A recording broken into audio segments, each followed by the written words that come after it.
ஆண்டவர் தன்னை யாக்கோபுக்கு வெளிப்படுத்துகிற பொழுது, உன் தகப்பனாகிய ஆபிரகாமின் தேவனும் ஈசாக்கின் தேவனும் என்று ஆண்டவர் வெளிப்படுத்துகிறார். நான் உன்னை திருப்பி இந்த தேசத்துக்கு உன்னை அழைத்து கொண்டு வருவேன் என்று ஆரம்ப நாட்களிலேயே கர்த்தர் யாக்கோபோடு பேசி இருந்தார். அதைத்தான் ஆண்டவர் சில வருடங்கள் கழித்து பேசுகிற பொழுது, அந்த தரிசனமாய் ஆண்டவர் முதலில் பேசின அந்த வார்த்தைகளை தன்னோடு அவர் இருதயத்திலே வைத்திருந்தபடினாலே உடனடியாக கர்த்தருடைய சத்தத்துக்கு செவி கொடுத்து, எல்லா மற்ற உலகத்தினுடைய ஐஸ்வர்யம் இந்த செல்வங்களை காட்டிலும் கர்த்தருடைய சத்தம் எனக்கு மேலானது என்று சொல்லி தன்னை ஒரு அடுத்த ஒரு உயர்வின் எல்லைக்குள் கர்த்தர் என்னை அழைத்து கொண்டு போகிறார். அந்த உயர்வினுடைய எல்லைக்குள் நான் முன்னேறி செல்ல வேண்டும் என்று சொல்லி கர்த்தர் சொன்ன அந்த வார்த்தைக்கு கீழ்ப்படிந்து யாக்கோபு எழுந்து நடந்தார் என்று நாம் பார்க்கிறோம். ஹல்லேலூயா.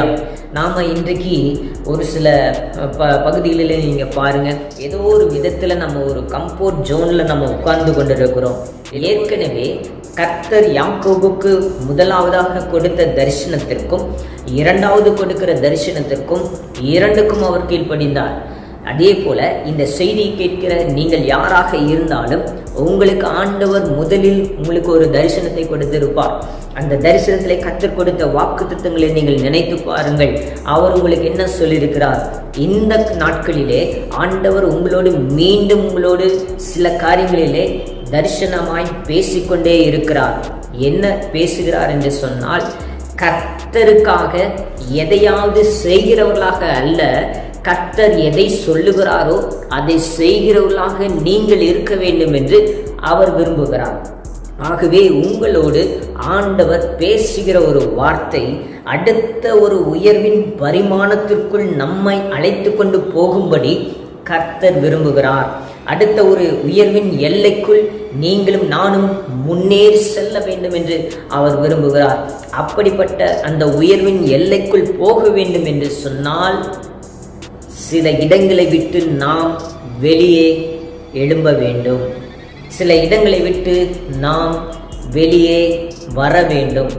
சில பகுதிகளை விட்டு, சில கம்ஃபோர்ட் ஜோன், நமக்கென்று பாதுகாப்பாய் வைக்கப்பட்டிருக்கிற ஒரு இடம், நமக்கென்று இந்த இடத்தை விட்டு வெளியே போனால் நமக்கு ஆசீர்வாதம் இருக்காது, இந்த இடத்தை விட்டு போனால் நமக்கு அப்படி ஆயிரும் இப்படி ஆயிரும் சொல்லி நமக்கு நாமே சில காரியங்களை வகுத்து கொண்டு நாம் யாக்கோபை போல உட்கார்ந்து கொண்டு இருக்கிறோம்.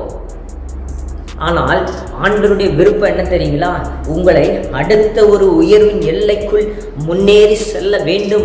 என்னுடைய மகன், என்னுடைய மகள் இன்னும் அடுத்த உயர்வுக்குள்ள போகணும். அடுத்து என்னுடைய சத்தத்தை அவர்கள் கேட்கணும், என்னுடைய சத்தத்திற்கு அவர்கள் கீழ்ப்படிய வேண்டும் என்று சொல்லி அந்த கர்த்தருடைய சித்தத்தின்படி அவர்கள் நடக்க வேண்டும் என்று சொல்லி இன்றைக்கு கர்த்தர் உங்களோடு பேசி கொண்டிருக்கிறார். நிறைய தடவை பேசியிருப்பார், உங்களோடு பல முறை அவர் பேசியிருப்பார். வேத வசனத்தின் மூலமாக, தீர்க்கதரிசிகள் மூலமாக, தேவனுடைய ஊழியக்காரர்கள் மூலமாக, சூழ்நிலைகள் மூலமாக, தரிசனங்கள் மூலமாக உங்களோடு பேசிக்கொண்டே இருக்கிறார். நான் எழுந்து பெத்தேலுக்கு போவோம். கர்த்தர் இங்கே நம்மை அனுமதிக்கவில்லை, கர்த்தர் நம்மை பெத்தேலுக்கு கொண்டு போக விரும்புகிறார். அந்த பெத்தேல் என்கிற தரிசனத்தின் அந்த எல்லைக்குள்ளே, அந்த உயர்வின் எல்லைக்குள்ளே நீங்களும் நானும் முன்னேற வேண்டும். அந்த எல்லைக்குள் நாம் பிரவேசிக்க வேண்டும், அந்த ஆசீர்வாதத்தின் எல்லைக்குள் பிரவேசிக்க வேண்டும் என்று ஆண்டவர் விரும்புகிறார் என்று யாக்கோபு அந்த இடத்திலே அவர்களுக்கு சொல்லுகிறார். உடனடியாக அதை செய்தும் முடித்தார். எனக்கு அன்பான தெய்வ பிள்ளைகளே, யாக்கோபை போல நாம் உடனடியாக எழும்பி கர்த்தர் என்ன சொல்லுகிறாரோ அதற்கு நாம் கீழ்ப்படுகிற பொழுது உயர்வின் எல்லைக்குள், ஒரு புதிய பரிமாணத்திற்குள் நாம் செல்ல முடியும். நமக்கென்று நாம் வைத்திருக்கிற சில சூழ்நிலைகள், நமக்கென்று நாம் வைத்திருக்கிற சில சாக்கு போக்குகள், நமக்கென்று நாம் வைத்திருக்கிற சில கேள்விகள், அதெல்லாம் தூர தூக்கி எறிந்துவிட்டு கர்த்தர் என்ன சொல்லுகிறார் என்று பாருங்கள்.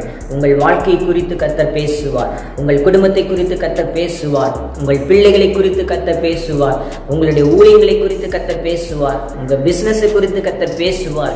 எழுந்து பெத்தேலுக்கு போக வேண்டும் என்று யாக்கோபு துரிதப்பட்டாரோ அதே போல இந்த நாட்களிலும் கர்த்தர் உங்களுடைய வாழ்க்கையிலே பெரிதானவைகளை செய்ய வேண்டும் என்று சொன்னால், பெரிதான நன்மைகளும் ஆசீர்வாதங்களும் உங்களுடைய வாழ்க்கையிலே வர வேண்டும் என்று சொன்னால், உயர்வின் எல்லைக்குள்ளே நீங்கள் பிரவேசிக்க வேண்டும் என்று சொன்னால், சில இடங்களை விட்டு நீங்கள் வெளியே வந்துதான் ஆக வேண்டும்.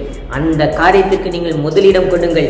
கர்த்தர் சொன்னா அந்த இடத்துல ஆண்டவர் உங்களை நடத்துவதற்குண்டான எல்லா பலனையும், எல்லா பாதுகாப்பையும், எல்லா தேவைகளையும் அவரே சந்தித்தார். ஹல்லேலூயா. யாக்கோபுடைய வாழ்க்கையிலே கர்த்தர் எதையெல்லாம் வாக்கு பண்ணுவேன் என்று சொன்னாரோ அதை எல்லாவற்றையும் அவர் வாக்கு பண்ணினார். ஹல்லேலூயா. ஆகவே யாக்கோபை போல நாம் இருக்கிற இடத்துல இருந்துக்கிட்டு ஆண்டவர் என்னை ஆசீர்வதிக்க வேண்டும், ஆண்டவர் எனக்கு எல்லாவற்றையும் தர வேண்டும் என்று நீங்க சொன்னீங்க அப்படின்னா கண்டிப்பா கிடையாது. ஆண்டவர் காட்டுகிற அந்த தரிசனத்தின் இடத்துல தான் ஆண்டவர் ஆசீர்வாதம் வைத்திருக்கிறார். யாக்கோபுக்கு பெத்தேல் என்கிற ஒரு இடம், அங்க போகணும், பலிபீடம் கட்டணும், அதுதான் அவருடைய திட்டம். அதை செய்தார். அப்ப யாக்கோபுடைய ஆசீர்வாதம், ஆபிரகாமின் தேவனும் ஈசாக்கின் தேவனும் யாக்கோபின் தேவனுமாய் இருக்கிறவரே என்னையும் ஆசீர்வதியும் அப்படின்னா ஆசீர்வதிப்பாரா? ஆசீர்வதிக்க மாட்டார். ஆபிரகாமை போல, ஈசாக்கை போல, யாக்கோபை போல அவர் சொல்றபடி நம்ம நடக்கணும். அப்படின்னா தான் ஆண்டவர் உங்களை என்னை ஆசீர்வதிப்பாரே தவிர சும்மா நம்ம சொல்லிட்டா ஆண்டவர் ஆசீர்வதிக்க மாட்டார். கர்த்தர் உங்கள் ஒவ்வொருவருக்கும் ஒவ்வொரு திட்டங்களை ஆண்டவர் வைத்திருக்கிறார். ஹல்லேலூயா. அந்த திட்டங்களின்படி நீங்கள் நடந்து பாருங்கள். ஒரு விசேஷித்த உன்னதமான காரியங்கள் உங்களுடைய வாழ்க்கையிலே நடக்கும். உங்கள் ஒவ்வொருவரையும் வாழ்த்துகிறேன். யாக்கோபை எப்படி ஆண்டவர் ஆசீர்வதித்தாரோ அதே போல உங்களையும் கர்த்தர் ஆசீர்வதிப்பாராக. God bless you.